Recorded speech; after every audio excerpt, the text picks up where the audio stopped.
c'est pour ça que ta récompense sera très grande. Pour toi qui es ici ce matin, ta récompense sera très grande. Les dimanches sont appelés les dimanches.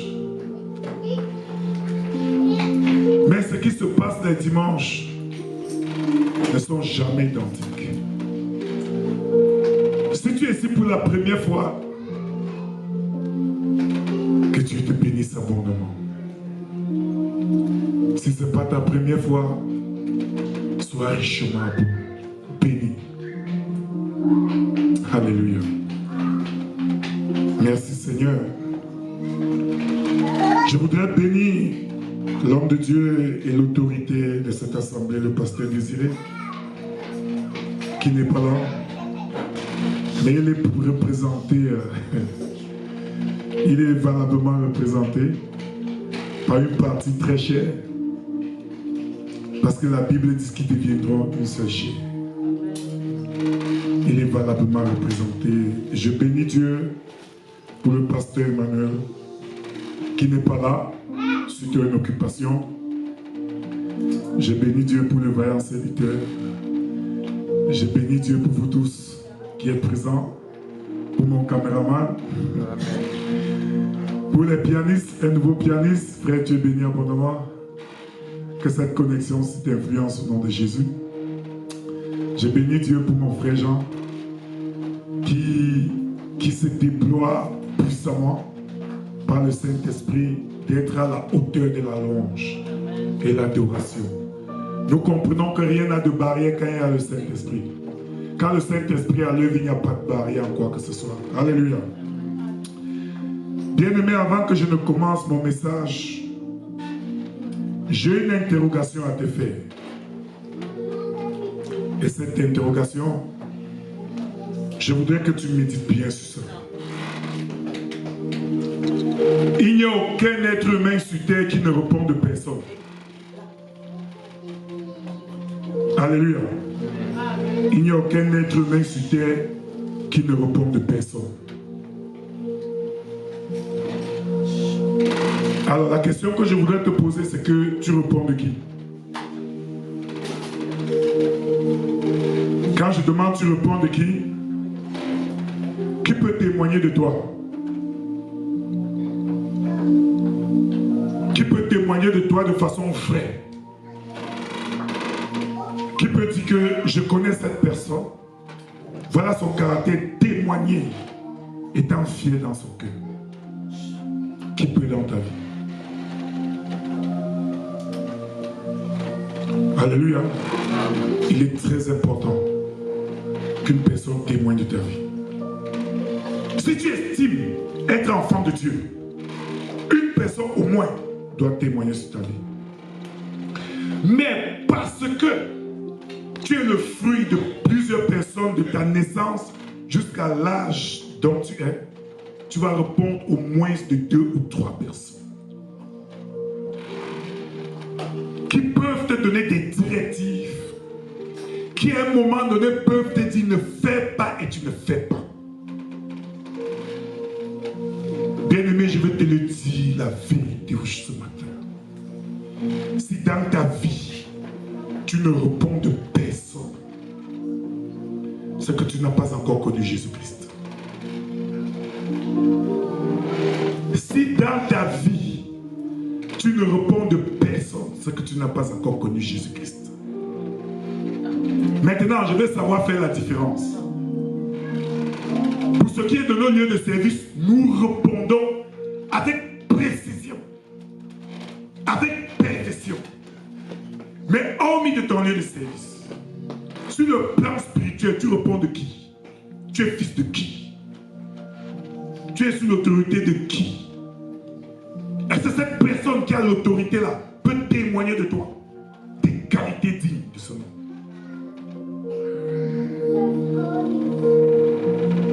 Alléluia. Tous ceux que Dieu a mis à leur service avaient de l'autorité sur eux.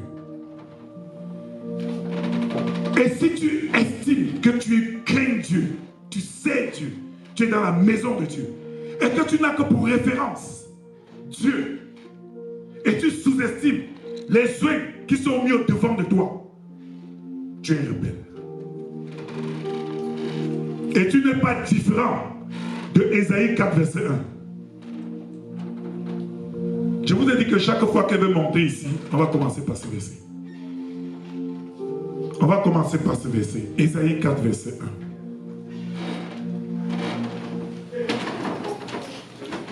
1. La Bible nous dit dans Ésaïe 4, verset 1, ce n'est pas ça le message, mais c'est pour te ramener à quelque chose. Et cette femme saisiront en ce jour un seul homme, et diront, nous mangerons notre pain, et nous nous vêtirons de nos habits.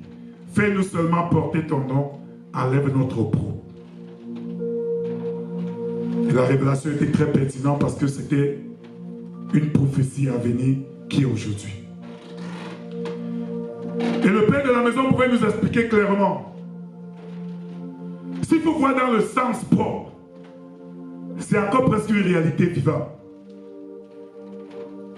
Mais ici, on dit, nous mangerons de notre pain. Ça veut dire que nous serons autonomes. Alléluia. Amen. Nous serons autonomes. Et nous nous vêtirons de nos habits. Donc, tu n'as pas besoin de nous donner quoi que ce soit. Nous aurons ce que nous avons. Mais nous voulons seulement porter ton nom. Alléluia. Nous voulons juste porter ton nom. Ça veut dire qu'ici, là, tu n'as pas d'autorité. On veut juste ton nom. Nous, on fait ce que nous voulons. Nous faisons ce que nous voulons. Alléluia. Nous allons faire ce que nous voulons. Nous allons nous habiller, nous allons manger. Comme tel est le cas aujourd'hui. Que Dieu fait grâce d'une certaine autonomie. Et on n'a plus autorité. C'est-à-dire qu'on n'est plus soumis à une autorité. Bien-aimé, tu cours à la dérive. Peut-être ça se passe bien. Mais à l'enlèvement, quand le Seigneur va commencer à parler, ce serait un problème. Tu ne peux pas. Si tu es chrétien, tu ne peux pas. Je te le dis la vérité, bien-aimé. Regardons-nous face. Tu ne peux pas. Tu ne peux pas. Toi qui es déjà marié là.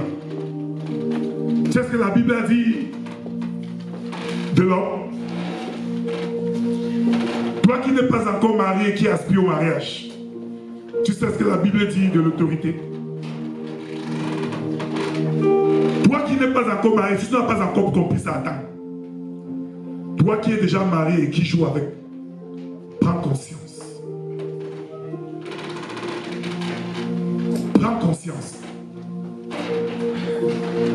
Nous nous vêtirons, c'est bien, non? Tu as ce qu'il faut pour te vêtir, tu as ce qu'il faut pour manger et tout et tout. Tout ce que tu veux, c'est juste le nom. Ça veut dire que tu es libre de faire ce que tu veux, de marcher comme tu veux. Ça ne marche pas comme ça avec Dieu. Ça ne marche pas comme ça dans la maison de Dieu. Donc repends-toi le plus tôt possible. Nous sommes dans une saison de gloire. Et cette gloire ne peut pas venir sans qu'on ne te dise ce qui doit être dit. Repends-toi, bien-aimé. Repends-toi sincèrement. Certaines paroles vont blesser sérieusement, mais repends-toi. Si ça te blesse beaucoup, c'est qu'il y a encore beaucoup de choses en toi. Repends-toi. Alléluia. Repends-toi.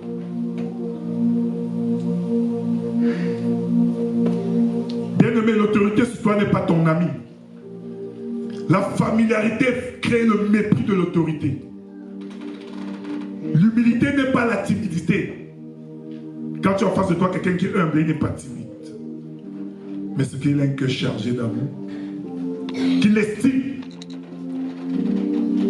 que cette humilité, c'est aussi signe d'affection et d'amour. Mais si tu méprises cette humilité, tu n'aurais rien compris. Alléluia. Alléluia. Pourquoi c'est trop calme? Il fallait que Dieu dise qu'il va vous bénir en 2020, en 2024, qu'il va vous donner une grosse humeur, une maison et tout. Ça ne va pas descendre du ciel, bien-aimé. Tu vas devoir faire quelque chose de propre et lui ouvrir les portes. Amen. Il y a des moments où l'évangile doit être ça. Il y a des moments où l'évangile doit être ça. Que Dieu dispose ton cœur. Que ton cœur ne devienne pas comme le dos du canard. Vous connaissez l'animal, le canard? Quand tu verses pour les femmes ménagères, là. Chez nous en Afrique, il y avait trop de canards. Quand tu verses de l'eau, tu crois que tu as mouillé le canard. Dès qu'il fait 2 pas, il secoue le dos, il devient plus propre. Ça suppose que tu l'aurais lavé même avec de l'eau sale. Que tous les forteresses qui tiennent ton cœur captif s'arrêtent. Amen. Et fais attention au Dieu de ces siècles qui est l'argent. Fais attention au Dieu de ces siècles qui est l'argent. Si le Dieu de ces siècles réussit à te tenir captif. Alléluia. Alléluia. J'aime cette attitude, bien-aimée. C'est parce que ça passe. Alléluia. C'est parce que ça passe. J'aime ça, j'aime ça. J'aime ça. Donc, c'est pas important, amen. Mais je sais que ça passe. Que Dieu nous bénisse abondamment. À des moments, le Saint-Esprit a des façons de se manifester. Alléluia. Aujourd'hui, bien-aimés, on ne peut pas passer un jour spécial comme ça sans parler de la Pentecôte. Et la Pentecôte, c'est une réjouissance. Et, qu'est-ce que je peux dire? C'est un moment de démarcation. C'est un moment où le statut change, en fait. Alléluia. C'est un moment privilégié de ta vie. De ce qui s'est passé il y a 2000 quelque chose que la vie a changé. Aujourd'hui, nous allons revenir que sur ces choses pour te faire comprendre combien Dieu t'aime, manifeste de l'amour pour toi. Et que tu as déjà reçu cet esprit-là que les autres n'avaient pas. Tu l'as déjà. Mais maintenant, il faut savoir le comprendre et savoir te diriger avec lui. Alléluia. C'est très important. Donc, bien aimé, la Pâque est passée. Nous sommes à 50 jours après la Pâque. Et nous célébrons la Pentecôte. La Pentecôte, c'est pour nous qui croyons. Le jour de la personne du Saint-Esprit qui s'est manifesté, comme avait dit notre Seigneur de gloire. Jésus-Christ, comme avait dit notre Seigneur de gloire Jésus-Christ, il viendra le consolateur, parce qu'il avait dit que le consolateur va venir et tout et tout. Il est venu se manifestant comme un bruit, un vent impétueux, et des langues de feu se sont posées sur chaque personne dans la chambre haute. Nous allons commencer par lire le livre de Acte 1, le verset 8. Alléluia. Bien-aimé, le Saint-Esprit, si tu ne l'avais pas connu ce matin, c'est pour ça que je t'ai demandé d'adorer tout à l'heure, d'entrer dans une certaine adoration pour te connecter. Parce que si tu es encore avec ce que tu es venu avec, non, tu auras des difficultés à comprendre ce que le Saint-Esprit va te dire. Alléluia. Acte 1, verset 8. Mais vous recevrez une puissance, le Saint-Esprit survenant sur vous, et vous serez mes témoins à Jérusalem, dans toute la Judée, dans la Samarie et jusqu'aux extrémités de la terre. Alléluia. Dans le contexte de l'heure et du jour qu'il disait, ça s'arrête ici. Parce que c'était pour les 12. Et dans le contexte qui te concerne, parce que tu n'étais pas encore né, c'est ça ici. Il faut bien retenir ça, c'est important. Jusqu'aux extrémités de la terre. Alléluia. C'est très important. Pendant que je vais lire ici, je vais lire dans cette version qui va nous donner un peu de temps. Il dit, mais vous recevez une puissance, le Saint-Esprit survenant sur vous, et vous serez mes témoins, affirmant au peuple ce que vous avez vu et entendu de moi à Jérusalem, dans toute la Judée, dans la Samarie et jusqu'aux extrémités de la terre. Et nous remarquons, de tous ces 12 qui étaient présents, personne n'est allé aux extrémités de la terre. Sauf celui qui avait été coopté en chemin parce qu'il partait persécuter les serviteurs de Dieu, qui était celui-là qui est allé. Ça veut dire que Jésus avait déjà prophétisé en fait. Il avait déjà déclaré parce qu'il était Dieu que ça va arriver aux extrémités de la terre. Et l'apôtre Paul, par excellence, a fait le job. Il n'a pas fait la job, il a fait le job. Alléluia, il a fait le travail. Et nous pouvons glorifier Dieu pour ce qu'il a fait. Alléluia. C'est pour ça qu'il est très important de le comprendre. Toujours dans Acte 2, le verset 1 à 4, pendant qu'il va afficher, je vais lire ici. Le jour de la Pentecôte, ils étaient tous ensemble dans le même lieu. Tout à coup, il vint du ciel un bruit, comme celui d'un vent impétueux. Et il remplit toute la maison où il était assis. Deuxième verset. Ok. Des langues semblables, aux langues de feu, leur apparurent, séparées les unes des autres, et se posèrent sur chacun d'eux. Et ils furent tous remplis du Saint-Esprit, et se mirent à parler d'autres langues, selon que l'Esprit leur donnait de s'exprimer. Alléluia. Bien-aimé, depuis que tu as cru au Seigneur Jésus, quelle est l'expérience que tu as fait avec la personne du Saint-Esprit? Parce qu'il ne peut pas rentrer dans ta vie et tu restes la même personne. Rentrer dans ta vie et... Parce que c'est un processus en fait. Il ne peut pas rentrer dans ta vie et tu restes dans tes principes. Dans tes principes et tes qualités. C'est lui qui l'instruit en toi les principes divins à appliquer. Les principes divins à appliquer et les autres à faire suivre. Alléluia.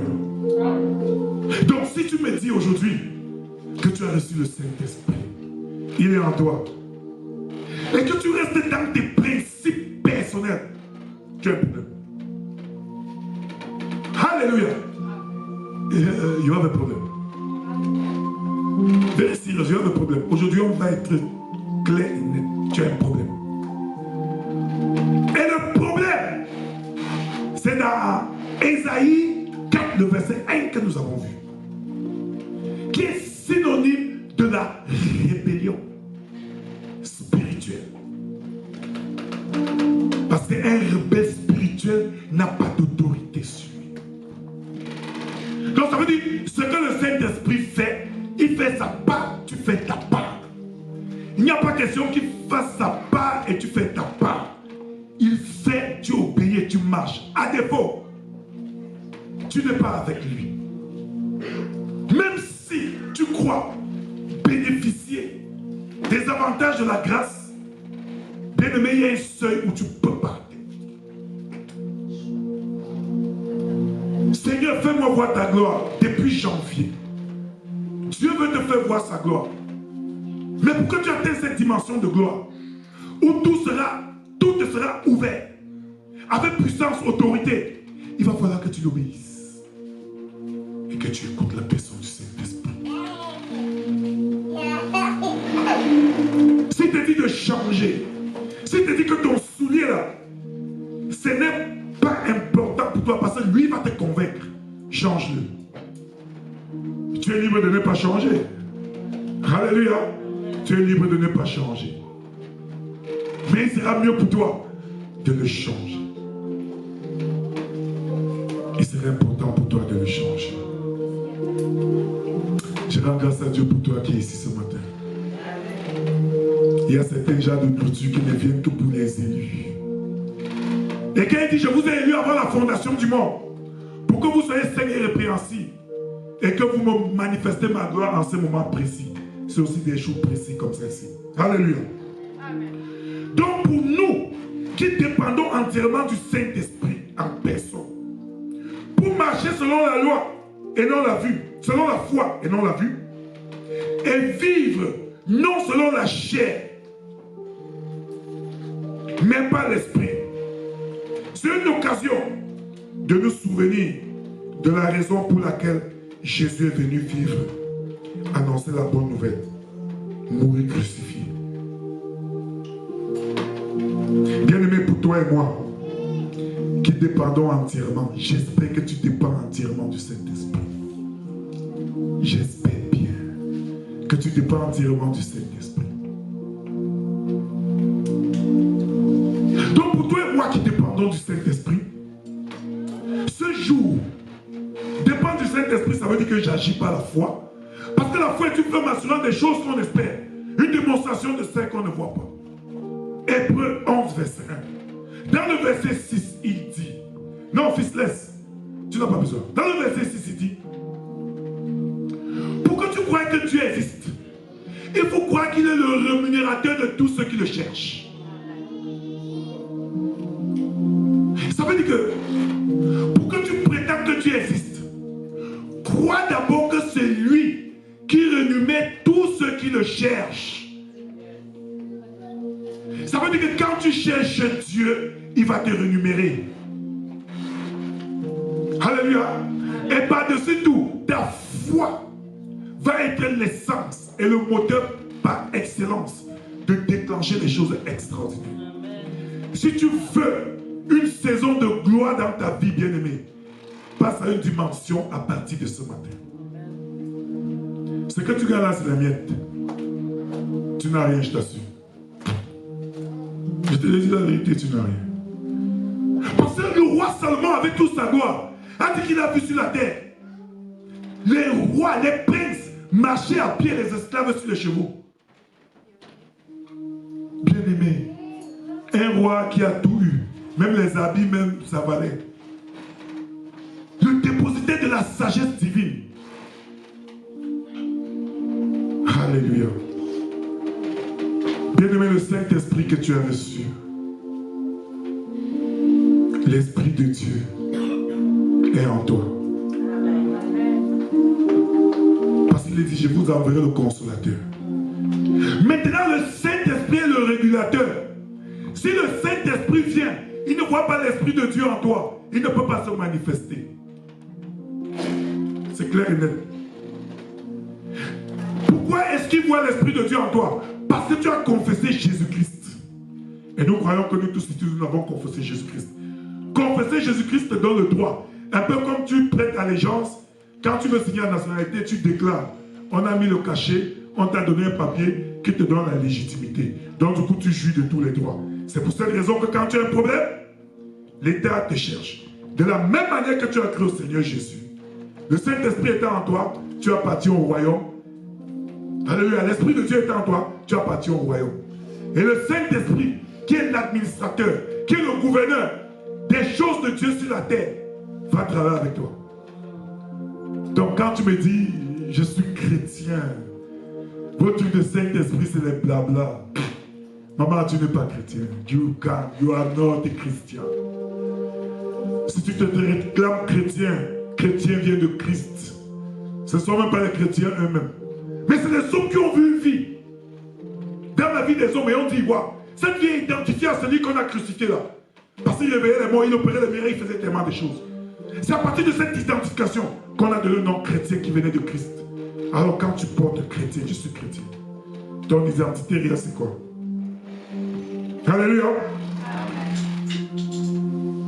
Donc Jésus-Christ est mort crucifié, ressuscité le 3 jours, comme il avait annoncé, se montrer aux femmes. Ah, béni soient les femmes. Est-ce que vous savez que c'est à vous que Jésus-Christ s'est révélé à la maison? Est-ce que vous savez ça? Est-ce que vous connaissez même l'origine de votre création? Qu'est-ce que vous avez fait de ça? Le diable vous a tellement torturé l'esprit que aujourd'hui, vous confondez tout. Alléluia! Mais à la cité évangélique, non, ça ne se passera pas. Parce que le Saint-Esprit est présent. Il recadre toutes choses. C'est question de temps pour qu'il recadre. Alléluia. Donc, il se montrait aux femmes et aux disciples, à de nombreuses personnes. Et elle montait au ciel. Et elle montait au ciel, allant pour nous préparer une place dans la demeure de notre Père Céleste. Quelle joie, bien-aimé. Jean 14, verset 1 à 2, mon fils, sois concentré. Jean 14, verset 1 à 2.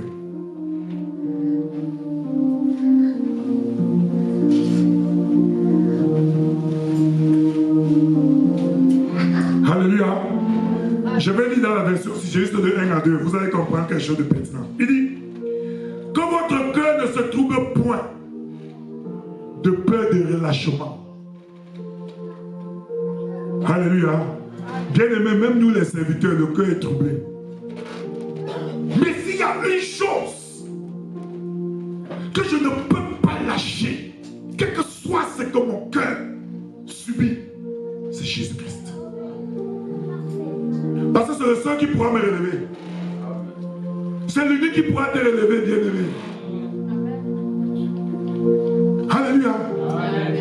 C'est l'unique qui pourra te relever.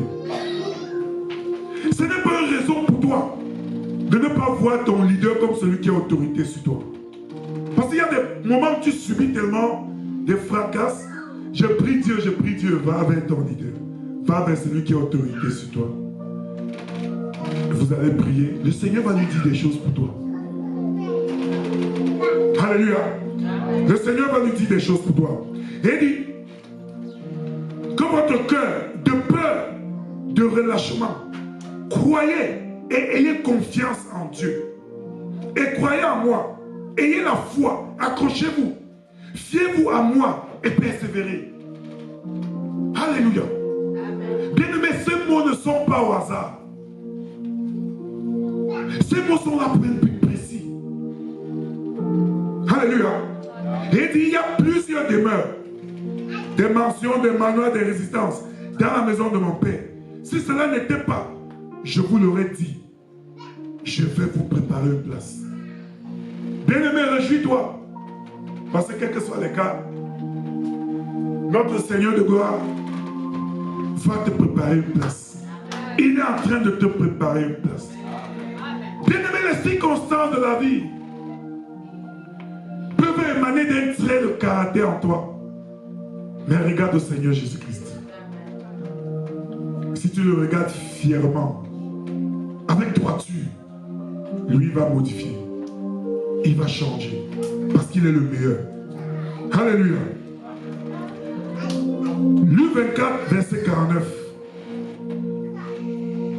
On va un peu lire aujourd'hui. Bien aimé, prends les notes. En tout cas, il va falloir partager beaucoup et il va falloir mettre ça sur ton... Il va falloir beaucoup écouter les messages. C'est très important. Il va falloir beaucoup écouter les messages pertinents comme ça. Verset 49. Il dit, et voici, j'enverrai sur vous ce que mon Père a promis, le Saint-Esprit. Mais vous, restez dans la ville de Jérusalem jusqu'à ce que vous soyez revêtus, entièrement équipés de la puissance d'en haut. Ici, il y a une instruction. J'enverrai. Mon Père enverrait dans le futur. Mais vous, restez. Une instruction. Alors, si vous étiez 150 et que seuls 120 sont allés rester, les 120 ont eu ce que 30 autres n'ont pas eu. Donc, s'il donnait l'instruction et tu n'obéissais pas, tu ne veux pas recevoir ce que les autres ont reçu. L'instruction spirituelle a plus de valeur que l'instruction physique. Soit premier ministre, soit chef d'entreprise, soit colonel dans l'armée. Quand une instruction est divine et spirituelle, ne joue pas avec. Pour preuve, ces hommes qui sont élevés, haut placés, regarde à qui ils partent se soumettre pour demander la puissance et tout et tout. Aux tradis praticiens qui n'ont même pas l'expression facile. Ça dit qu'on est obligé de chercher un traducteur pour qu'il vienne traduire de ce qu'il dit. Que tu veux quoi? Dans mon lieu de travail, ça fait comme ça. Donc tu es colonel, tu es cadre, tu es ceci, tu as tout ce que tu as là. Et tu es aussi fragile que ça. Alléluia. Il est très important, bien aimé, de comprendre ces choses. L'instruction en vaut que toute chose. Et c'est pour ça qu'on va revenir dans Acte 2, fils. On va voir ce que c'est que l'instruction. Acte 2, du verset 5. Du verset 5 au verset 13. Je vais la lire très rapidement. Or, il y avait en séjour à Jérusalem des Juifs, hommes pieux, de toutes les nations, qui est sous le ciel. Bon, mieux, je vais un peu paraphraser ça. Ok. Il dit, quand il y a eu tremblement, il dit que dans le 7, il était dans l'étonnement et la surprise.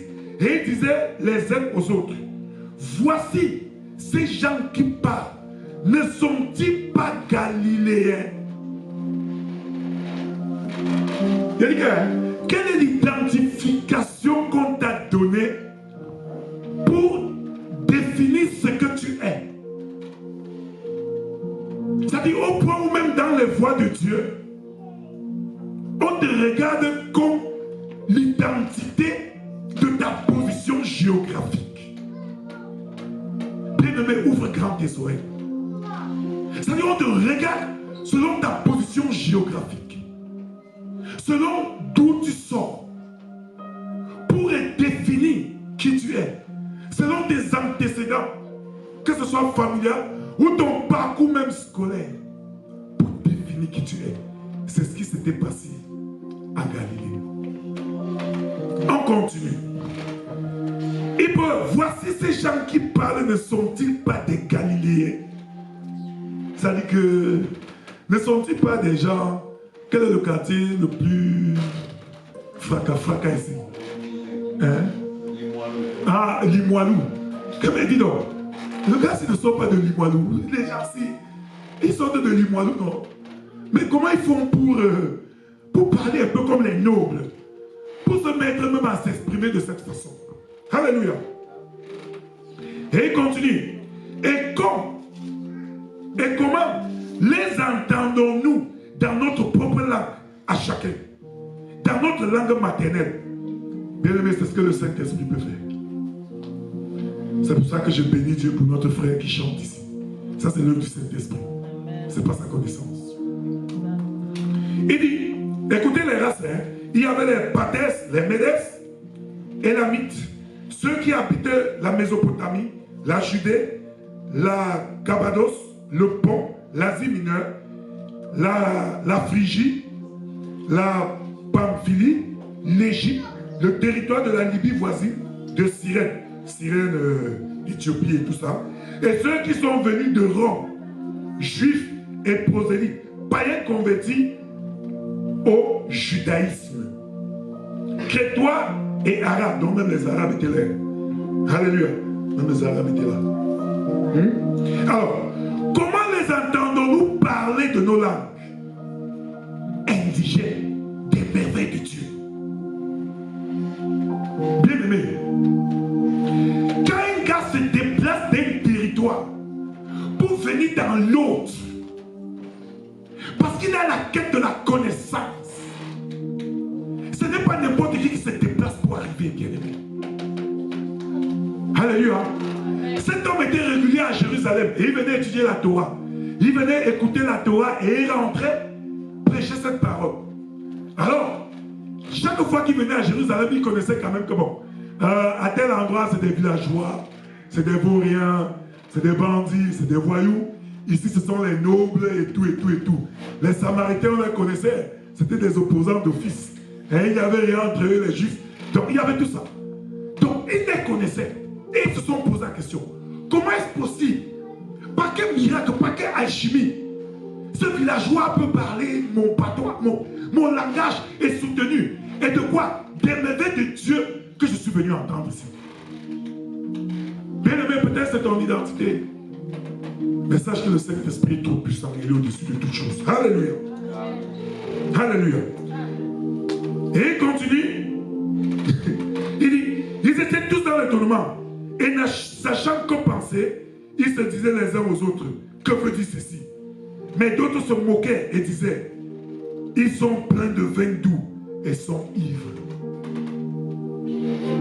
Alléluia. C'est des sous-là. Il n'y a que les sous-là pour faire le genre. C'est des gars sous, c'est des hommes de... Bien-aimés. Ces hommes étaient prétentieux, étaient orgueilleux. Cet homme avait la suffisance. Ils avaient leur autonomie, ils étaient fiers d'eux. Personne ne pouvait leur reculer de leur standard. Ils étaient très sûrs d'eux. Alléluia. Ils étaient très sûrs d'eux. Ils ne pouvaient pas croire que des personnes, des vauriens comme ça puissent parler. C'est pour ça, tends bien tes oreilles. Toi qui juges l'apparence d'une personne avant de l'écouter, ou après avoir l'écouté, tu juges l'apparence, parce que tu estimes que tu es trop élevé, c'est de l'orgueil et le complexe. Rassure-toi, c'est de l'orgueil et le complexe. Alléluia. Cela n'a pas commencé avec toi. Donc toi qui commences aujourd'hui à juger les gens, il ne peut pas me dire, il est où, il est quoi pour me dire là. Ça n'a pas commencé avec toi.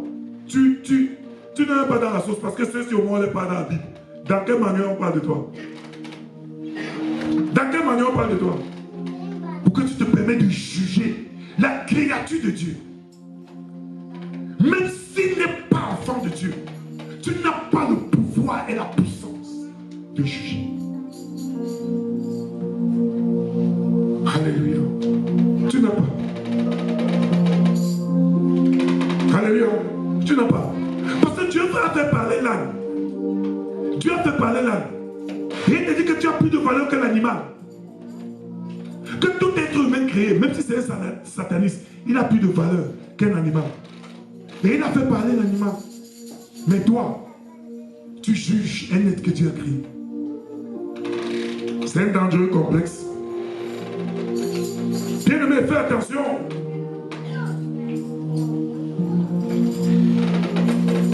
Si tu crois être déjà arrivé, si c'est le fruit de tes efforts personnels, rassure-toi.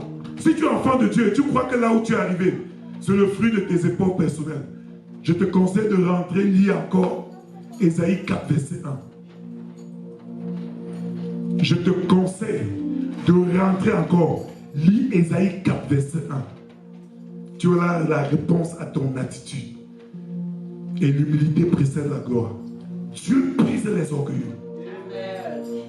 Dieu brise les orgueilleux. Alléluia. Donc, si tel est le cas, Ésaïe 4, verset 1 s'adresse à toi. Et pour identifier ou comprendre jusqu'où tu es arrivé dans la dérive, refais-toi à une autorité sur toi. Au début de mon propos, je me posais la question de quelle autorité est sur toi. Quand tu te mets à juger comme ça, refais-toi à l'autorité qui est sur toi. Refais-toi une autorité que tu as. Si tu n'as pas de cette autorité, comment tu peux te permettre de juger? Parce que ce que tu apprends vient de qui? Alléluia. Ce que tu apprends vient de qui? Qui peut témoigner de toi comme je le disais tout à l'heure? Alléluia. Bien-aimé, on continue toujours. Dans le 14, verset 21, il dit, alors Pierre, se présentant avec le 11, éleva la voix et leur parla, c'est le verset 14, en ces termes, hommes juifs, et vous tous qui séjournez à Jérusalem, sachez ceci et prêtez l'oreille à mes paroles.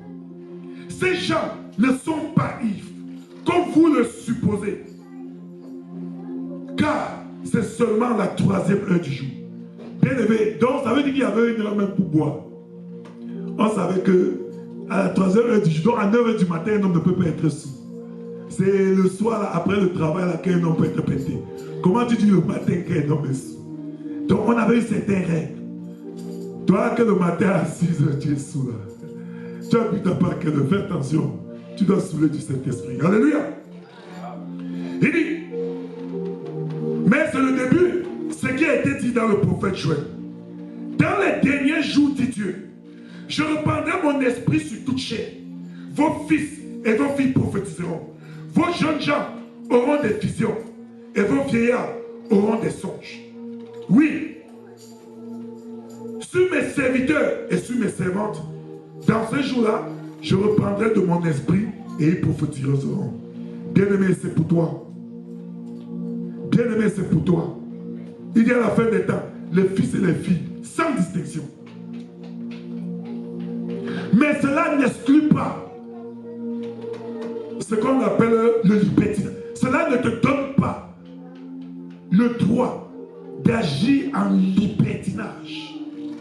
Il dit qu'il a établi les apôtres, les évangélistes, les prophètes, les docteurs, pour le bon fonctionnement de son œuvre.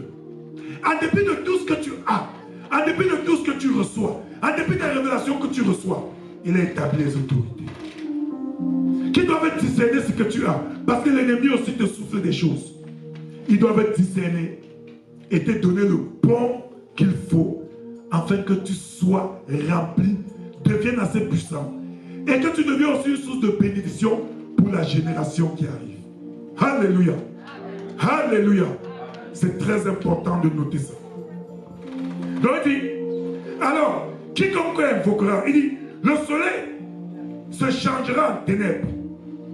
Il dit, je ferai paraître des prodiges en haut dans le ciel et des miracles issus du bas sur la terre, du sang, le feu et une vapeur de fumée. Le soleil se changera en ténèbres et la lune en sang avant l'arrivée du jour du Seigneur, de ce jour grand et glorieux. Alors, quiconque invoquera le nom du Seigneur, adorant le Seigneur Jésus-Christ, sera sauvé, spirituellement sauvegardé. Le sang ne sort pas encore du ciel, non. On ne voit pas encore ça, non. Mais ça va venir.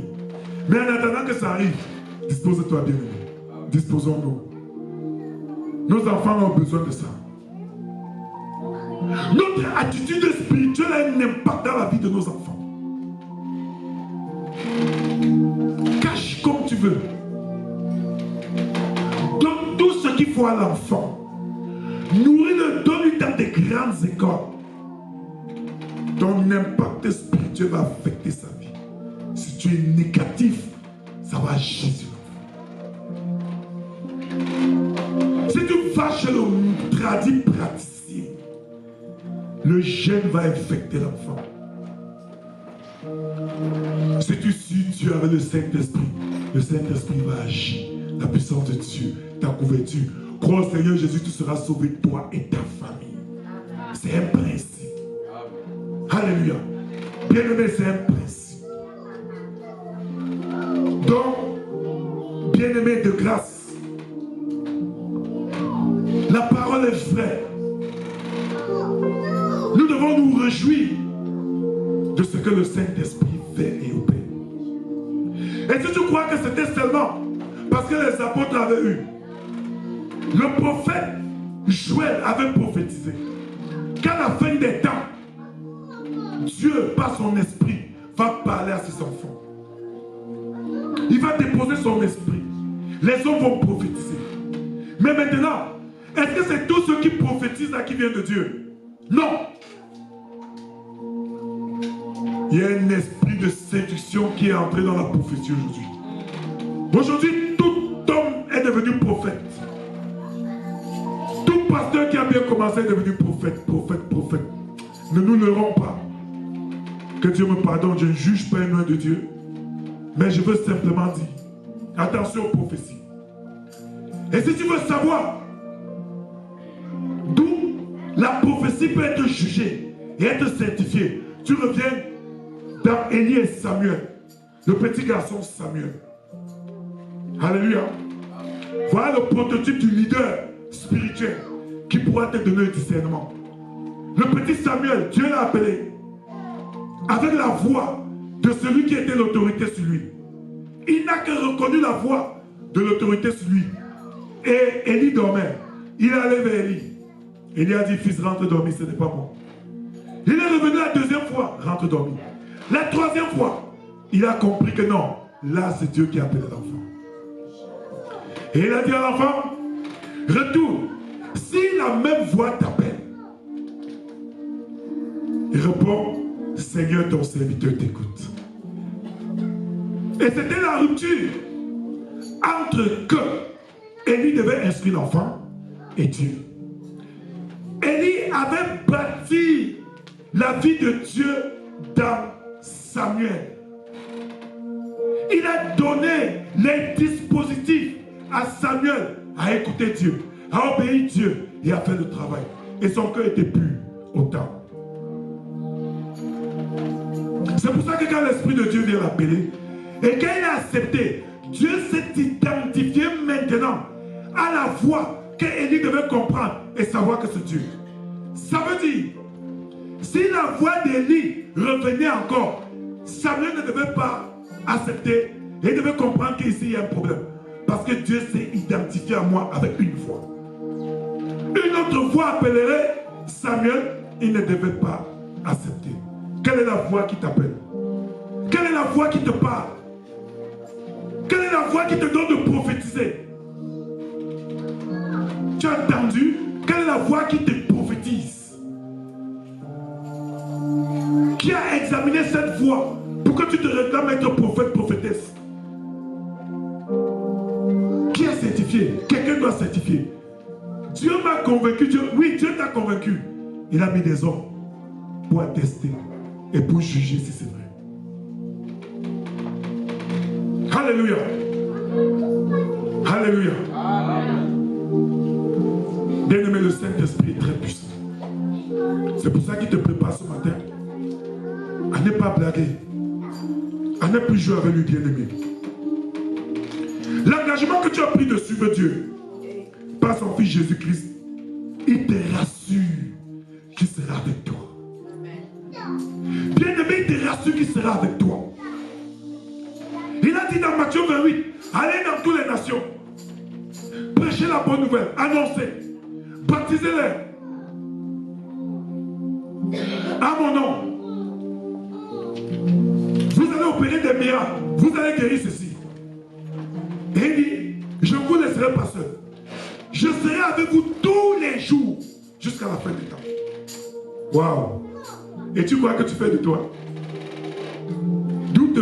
D'où sors-tu que tu crois que tu fais de toi? Que tu penses que tu fais de toi? Que tu penses que ce sont tes efforts? Que le souffle de vie que tu as, ce sont tes efforts? Que la grâce que Dieu t'a donnée d'avoir un peu de finances, que tu crois que c'est toi? Non! Tu n'en as pas encore. Je vous ai dit qu'il y a des hommes ici sur terre qui sponsorisent l'œuvre de Dieu, qui sont des milliardaires en dollars, mais qui sont cachés. Ils ne s'exposent pas. Mais ils ont une vie de puissance. Quel est ton but dans l'œuvre de Dieu? Si dans ton cœur, tu veux soutenir l'œuvre de Dieu, tu veux faire l'œuvre de Dieu avec amour, avec puissance, le Saint-Esprit va t'accorder des privilèges extraordinaires. C'est pour cette raison, bien-aimé, je vais te donner un conseil. Si tu veux challenger Dieu, quand on va te dire, bien-aimé, il y a telle chose, n'attends même pas qu'on te dise qu'il y a telle chose à faire à l'église. Ouvre ton intelligence spirituelle. Chaque enfant de Dieu a ce qu'on appelle le management visuel. Le management visuel découle de l'esprit du discernement que tu as. Ça veut dire que tu regardes l'atmosphère et tu te dis, Seigneur, utilise-moi pour être une bénédiction à la cité évangélique à cause de ce que je reçois. Il ouvrira tes yeux et tu verras quelque chose. Ça peut être dans l'église. Ça peut être dans la vie d'un frère. Ça peut être dans la vie d'un serviteur, d'un noir ou d'un pasteur. Tu le bénis. Tu challenges Dieu, bien-aimé. Ça peut être dans la vie d'un enfant que tu as vu, tu as observé. Ça peut être dans la vie d'un frère. Dieu te met à cœur. Que mais, le frère là, tu ne sais pas ce qu'il a. Mais tu vas avec lui, tu échanges un peu avec lui. Et comme le Saint-Esprit est puissant, il s'ouvre pif. Tu dis, ah, donc c'était ça. Un conseil est suffisant. Ce n'est pas sur tous les, ce n'est pas toujours les finances. Un conseil. Une orientation est une bénédiction, bien-aimée. Ne sois pas là pour venir seulement à l'église, tu t'assois, tu écoutes, tu te lèves, tu rentres chez toi. Tu veux que le Saint-Esprit fasse quoi dans ta vie? Tu veux vivre la gloire de Dieu comment? Alléluia. Comment est-ce que tu veux vivre la pleine gloire de Dieu quand tu n'es pas prêt à te mouvoir, à te déployer? Alléluia. C'est ton déploiement qui va faire des choses. Maintenant, ce n'est pas parce que tu te déploies que ça devient mécanique. Ton déploiement doit être spirituel. Parce que les choses spirituelles s'entendent sur le plan spirituel. Ce n'est pas physique. Alléluia. Donc, réjouissons-nous car la personne du Saint-Esprit nous permet de glorifier Jésus et de comprendre ce qui a été annoncé. Alléluia. De comprendre ce qui a été annoncé dans Jean 16, le verset 13 à 15. Ah, ça c'est notre Père qui dit ça. Quand le Consolateur sera venu, l'Esprit de vérité, il vous conduira dans toute la vérité, car il ne parlera pas de lui-même, mais il dira tout ce qu'il aura entendu, et il vous annoncera les choses à venir. Il me glorifiera, parce qu'il prendra de ce qui est à moi, et vous l'annoncera. Tout ce que le Père a est à moi. C'est pourquoi j'ai dit qu'il prend de ce qui est à moi et qu'il vous l'annoncera. Bien-aimé, quelle gloire, quelle grâce, quel bonheur. Quel bonheur. La personne du Saint-Esprit, quel bonheur. Mais maintenant, quelle est ta connexion avec lui? Alléluia. Bien-aimé, les larmes qui coulent dans mon cœur ce matin, c'est une prière. C'est une prière et une exhortation de laisser le Saint-Esprit agir dans ta vie. De laisser le Saint-Esprit te parler souvent face à certaines choses.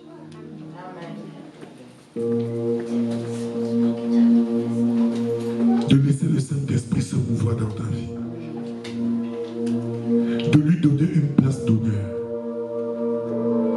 Bien-aimé, la place d'honneur n'est pas quand tu reviens du travail, tu pries 2 secondes, tu dors. Tu te réveilles le matin, tu pries 2 secondes, tu dors. Non.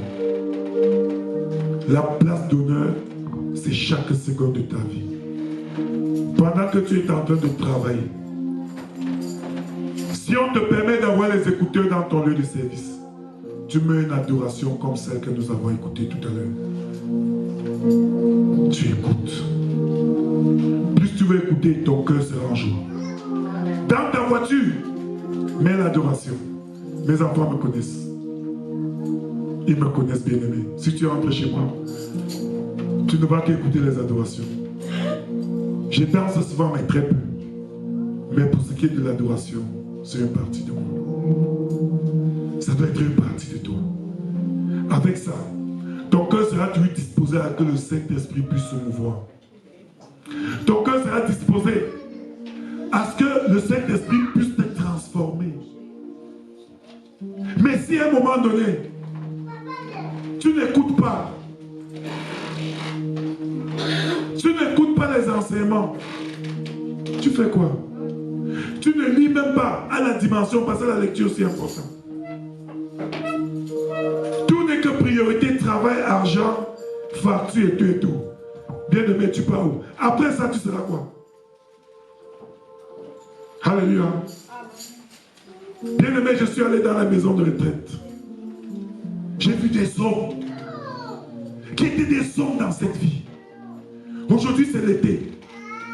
Un samedi, je suis resté. J'ai vu plus de 200 Ferrari, Mustang et tout passer. C'était beau, c'était glorieux. J'ai vu des petites voitures qui coûtaient fortune. Les Harley Davidson. Quand je suis arrivé dans ces maisons, à chaque entrée, on a mis ta photo, on a mis ton parcours professionnel et tout, et on a mis quelques photos de ce que tu aimais. Regardez l'homme couché. La vie sans Dieu n'est rien, bien aimé. La vie avec Dieu, c'est bien. Mais la vie avec le Saint-Esprit, c'est de l'assurance. Je bénis Dieu pour nos mamans très fortes. Je bénis Dieu pour toi, maman. Tu es bénie abondamment. Le Saint-Esprit a voulu que tu écoutes ceci aujourd'hui. Tu es bénie abondamment. Je bénis pour vous la jeunesse. Vous êtes en train de grandir. Vous ne réalisez pas encore. Mais prenez le temps d'aller vous balader dans ces maisons. Vous voyez des hommes qui étaient puissants, riches, sur des chaises fauteuils roulants. Oh Dieu, et tu n'es pas de Dieu, il dit dégage avec ça. Alléluia. Bien-aimé, si tu n'étais pas préparé au début, peut-être le message ne te serait pas. Mais si ton cœur avait été préparé, et même si quelque chose se produit dans ton cœur, demande au Saint-Esprit de penser cette blessure qui a été créée dans ton cœur. Alléluia. C'est très important. Tu pourras voir la gloire de Dieu, bien-aimé. Alléluia. Bien-aimé, ce même Saint-Esprit, parfois nous croyons que nous prions. Nous ne sommes pas à la hauteur de prier. Vous voyez pourquoi il est important d'avoir le Saint-Esprit? Parce que c'est le Saint-Esprit qui atteste à toi que tu es enfant de Dieu. Et l'apôtre Paul dit que celui qui est conduit par l'Esprit de Dieu est fils de Dieu. Et dans le livre de Romains, qui sera notre dernier verset, Romains 8, verset 26 à 27.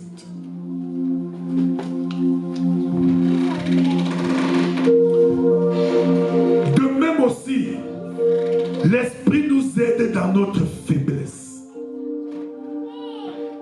Bien-aimé, tu n'es pas fort, tu n'es pas forte.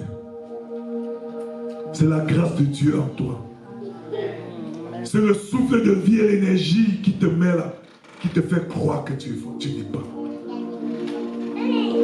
Bien-aimé, j'ai fait du basket dans ma vie. J'ai fait les arts martiaux. J'ai gagné des compétitions. Je peux lutter contre 5 personnes et les renverser. Ça, c'est physique. Mais je ne suis pas fort.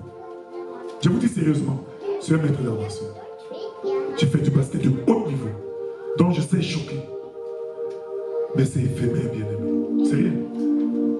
L'homme que tu vois là derrière, il y a des grands plus que ça. Il y a plus grand. Mais c'est lui qui est puissant, c'est le Saint-Esprit. Amen. Aussi longtemps que tu vas compter sur tes forces, tu ne vas que vivre des troubles. Et parce que tu as encore la force maintenant, et l'opportunité maintenant d'écouter de tels messages, n'attends pas 10 ans ou 20 ans. Parce que dans 20 ans, tu sais, parce que le corps-ci t'aurait créé comme dégâts bien-aimés. Tu n'es pas exempt de tout ce qui peut arriver. C'est la grâce de Dieu qui te soutient. De même aussi, l'Esprit nous aide dans nos faiblesses. Car nous ne savons pas ce qu'il nous convient de demander dans nos prières. 70% de nos prières sont orientées sur nous-mêmes. Seigneur, bénis-moi. Seigneur, je te rends grâce pour moi. Merci pour mon travail. Merci pour mon ceci. Merci pour mon ceci. 5% pour le pasteur leader et quelques gens. 15% pour ta famille. Il reste combien? 5%, non? Et 5% pour le type de soulier ou de... je ne sais pas quoi. Alléluia. Amen. Revois ces pourcentages-là. La Bible dit que tu ne sais pas prier. Donc ce que tu pries là, tu ne sais pas prier. Mais l'Esprit lui-même intercède par des soupirs inexprimables. C'est pour ça que parfois tu demandes quelque chose, Dieu te donne le contraire. Parfois tu donnes le contraire, tu te fâches. Oh, ce n'est pas... Mais dis donc, Mais plus tu arrives, tu te sens tellement bien que tu dis, hey, qu'est-ce qu'il faisait comme ça? Mais tu n'as pas l'humilité de revenir dans la prière et dire merci Seigneur pour ce que tu m'as fait. J'étais ignorant, j'étais difficile d'entendement. Alléluia. Enfant de Dieu, reviens sur tes pas quand tu as faussé. Enfant de Dieu, tu veux voir le Saint-Esprit? Reviens sur tes pas quand tu as faussé. Reviens sur tes pas. Tu as désobéi à Dieu. Tu as fait une bêtise. Dieu t'a recadré, t'a mis. Reviens, lui dis papa merci. J'étais ignorant, je n'ai pas compris. Je te demande pardon. Aïe, my God. Bien-aimé, tu ne sais pas ce que ça fait. Verset 27, fils, on finit. Et celui qui sonde les cœurs connaît quelle est la pensée de l'esprit. Ça veut dire d'abord ton esprit connaît la pensée de ton esprit. On peut être ensemble, toi et moi, on prie. Mais tu es évasif, tu es perdu. Mais il connaît ta pensée. Parce que c'est selon Dieu qu'il intercède à faveur des saints que tu es. Alléluia. Bien-aimés, réjouissons-nous, car nous avons le privilège de servir Dieu et d'être des sources de bénédiction pour son peuple. Soyons dans la joie à l'occasion de la Pentecôte. Bien-aimé, ma prière est que la personne du Saint-Esprit se manifeste puissamment en nous et transforme notre vie en commençant par notre esprit, notre âme, au nom de Jésus-Christ. Bien-aimé, élève ta voix et prie. On ne va pas tout prier. Tu vas juste te rendre grâce à Dieu. Il n'y a pas d'intercession à faire ici. Il n'y a pas de prière. Alléluia. Tu ne peux pas prier plus que cet esprit. Il t'a expliqué sinon. Tout ce que tu vas faire maintenant, si je donne le sujet de travail, de prière, tout ce que tu vas faire maintenant sera de ta page. Vrai. Mais dans ton cœur, remercie Dieu. Je veux appeler la chorale. L'adoration en est Osa Mamou. Osa Malamou. Voilà. Je voudrais que nous clôturons avec cette adoration. Alléluia. Pendant que ça va se jouer, je ne sais pas si tu seras debout, tu seras assis. Ne te laisse pas distraire par les enfants. Vous savez, l'un des combats de Satan, c'est que pendant que le Saint-Esprit est en train de se déployer, il fait tout pour vous distraire au maximum. Et l'un des axes forts qu'il utilise, parfois sont les enfants. Soyons très prudents. Bien-aimé, lève ta voix. Bénis le Seigneur. Bénis ton Dieu. Bénis le Seigneur. Rends-lui grâce pour ce que tu as écouté. Tu dis merci. C'est la Pentecôte. Et le Saint-Esprit se manifestait envers les gens, avec des petites personnes qui ne valaient rien. Je ne sais pas qui a dit que tu ne valais rien. Je ne sais pas qui t'a jugé.